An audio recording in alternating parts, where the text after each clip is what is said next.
Hello বন্ধুরা, good morning. কেমন আছো তোমরা সবাই? আশা করি তোমরা সবাই ভালো আছো আর আমিও ভালো আছি। আর এখন বাজে সকাল 10টা। আমি উমা আমার চ্যানেলে সবাইকে স্বাগত জানিয়ে আজকের ব্লগটা স্টার্ট করছি। আই হোপ আজকের ব্লগটা তোমাদের ভালো লাগবে। বন্ধুরা, সকালে ঘুম থেকে উঠেই আমি সমস্ত কাজ করে নিয়েছি। আর তোমরা তো জানোই বাবু একটু লেটে ওঠে, তাই আর কি বাসি কাজগুলো সমস্ত হয়ে যায়, কিন্তু এই একটা কাজ একটু লেটে হয় আর কি।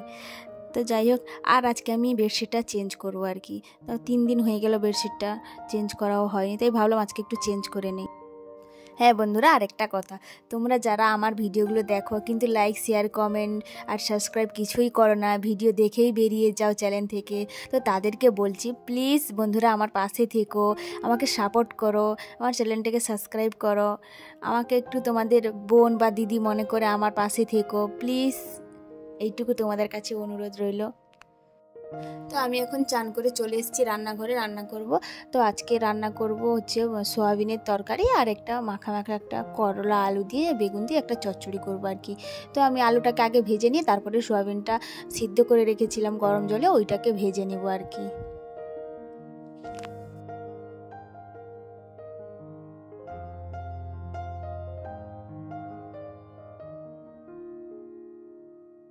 তো সয়াবিনটা ভাজা হয়ে গেছে, আমি তুলে নিব থালায়। তারপরে মশলাটা যে বানিয়ে রেখেছি ওতেই আমি মশলাটা কষিয়ে নিব, তারপরে সয়াবিন আর আলুটা দিয়ে দেবো আর কি। আর আমাদের ঘরে তো নিরামিষ, নিরামিষ বলতে গেলে পুরোই নিরামিষ, যে পেঁয়াজ রসুন যে দিয়ে রান্না করা হবে ওটাও না, মাছ মাংস তো দূরের কথা। তো আমাদের ঘরে এই মশলাই ইউজ হয়, বেশি কিছু ইউজ করি না। এই জিরা আদা এই আর কি, কাজু কিশমিশ এইসব দিয়েই তরকারি হয় আর কি। তো মশলাটা কষিয়ে নিয়েছি, তো এবারে আমি আলু আর সয়াবিনটা দিয়ে দিব, দিয়ে ভালো করে কষিয়ে তেল ছেড়ে দিলে জল দিয়ে দিব।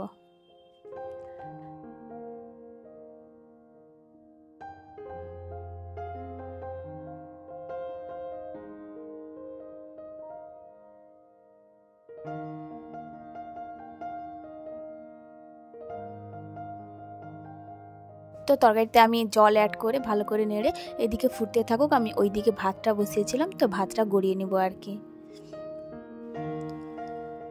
তো তাড়াতাড়ি করে বসিয়েছি তো তাই আর কি, একদিকে ভাত আর একদিকে তরকারি বসিয়ে দিয়েছি আর কি। দেখা ওইদিকে তরকারি ফুটছে আর এদিকে আমি ভাত গড়াচ্ছি। তো একটু তাড়াতাড়ি করে কাজগুলো করলে না একটু মনটাও ঠিক থাকে, যে তাড়াতাড়ি কাজগুলো কম টাইমের মধ্যে কাজগুলোও কমপ্লিট হয়ে গেল। আর এদিকে সয়াবিন তরকারিটা হয়ে গেছে, তো আমি এবার সয়াবিন তরকারিটা নামিয়ে নিব, তারপরে আমি চচ্চড়িটা বসিয়ে দেবো। আর একটা কি বলতো বন্ধুরা, যতই বলি আমরা টাইমেই কাজ করব টাইমেই কাজ করব, কিন্তু দেখবে টাইম এদিক সেদিক ঠিক এদিক সেদিক হয়েই যায়। তো ওই কড়াটা ধুয়ে এনেই আমি তেল দিয়ে শুকনো লঙ্কা আর পাঁচফোড়ন দিয়ে ভালো করে ভেজে সবজিটা দিয়ে দেবো আর কি। আর আমাদের ঘরে না একটাই কড়া, একটা কড়া বলতে আরেকটা আছে, ওটা অতটা না আমার খুব ভালো লাগে না, এটাই আমাকে রান্না করতে ভালো লাগে, তাই এটাই সবসময় ধুয়েই এই কড়াটাই ইউজ করি আর কি। যদি দুটো ভালো কড়া হতো তাহলে কি একটা যে ওইদিকে চুলাটা খালি দেখতে পাচ্ছ ওইখানে বসে তো দুটো তরকারি একসাথে হয়ে যেত, আর 15 মিনিটের মধ্যে রান্নাও কমপ্লিট হয়ে যেত, দুটো তরকারি ভাত।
এখন সন্ধ্যাটা দিয়ে দিয়েছি।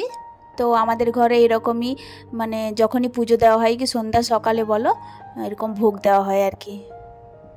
তো কেমন লাগলো অবশ্যই জানাবে।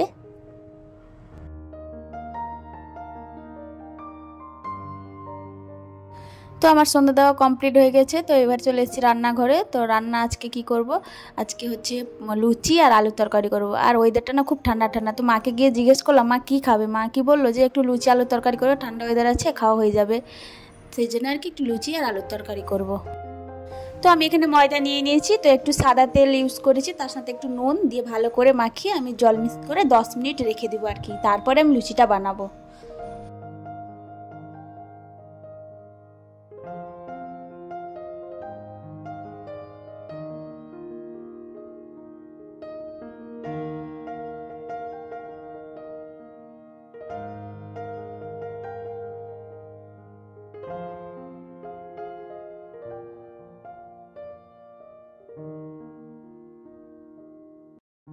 তো এখন আমি আলুর তরকারিটা করব। তো আলুর তরকারিতে একটু তেল দিয়ে 5 ফোড়ন দিয়ে শুকনো লঙ্কা দিয়ে একটু আদা দিয়ে আর আলু টমেটো না একসাথে কেটে নিয়েছি, ওটাই একসাথে বসিয়ে দেবো আর কি।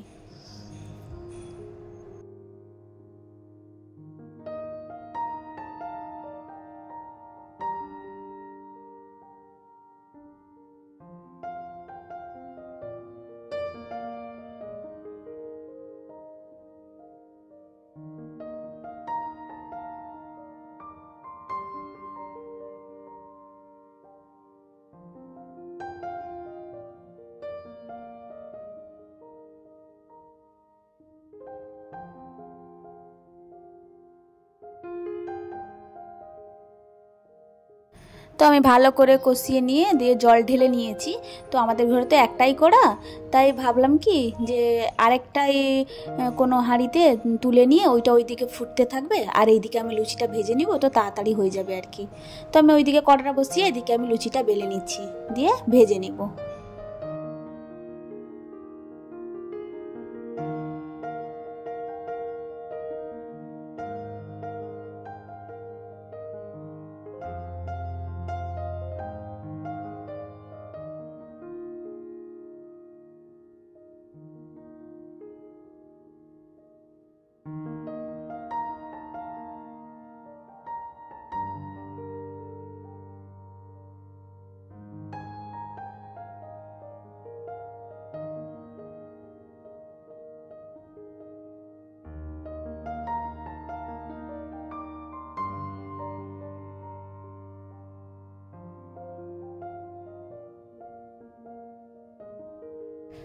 আমার সব লুচি ভাজা কমপ্লিট হয়ে গেছে। তো এবার আমি মাকে খেতে দিয়ে দিব।